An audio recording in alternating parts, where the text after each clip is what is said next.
What's going on, y'all? Today I will be switching out the blade on my new Stylecraft hitter with the one blade, of course. And really quickly, before I move any further, as I switch this blade out, I wanted to mention that if you watched the last video that I posted, which was titled "The One Blade," or "Is the One Blade All You Need, Yes or No?"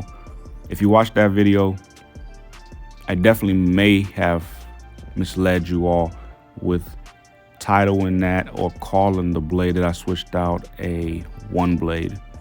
It is not a one blade.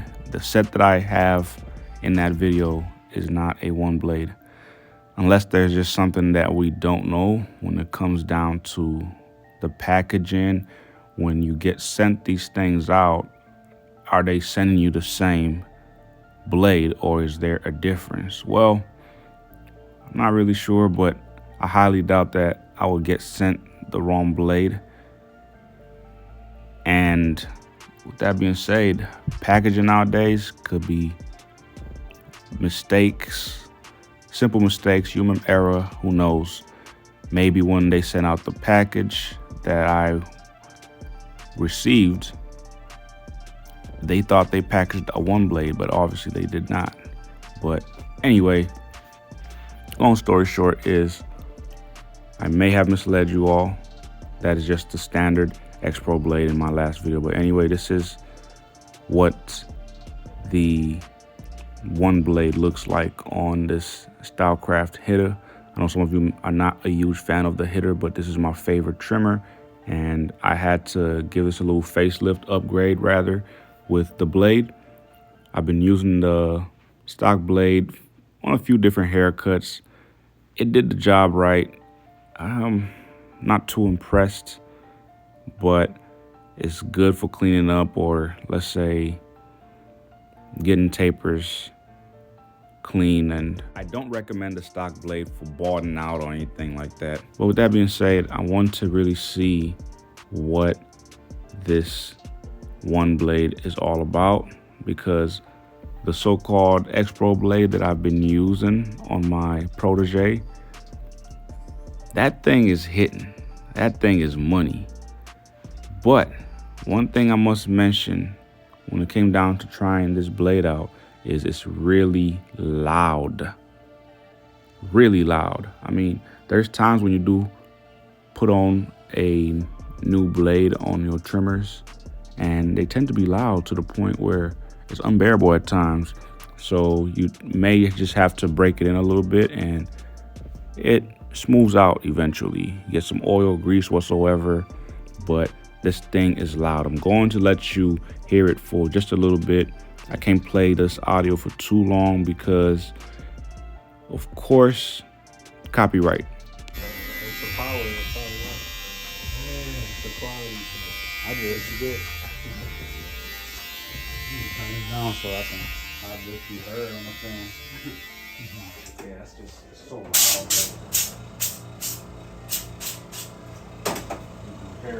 Comparing to how quiet that is. Yeah, really quiet. It's like really quiet. And this thing is snapping.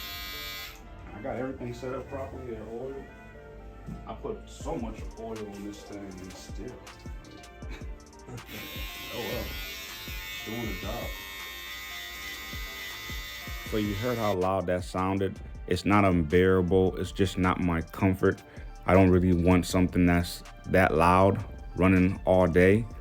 So one thing I know for sure with this trimmer is I'm going to have to break it down. And not only am I going to have to break it down, I'm probably going to have to grease this thing up.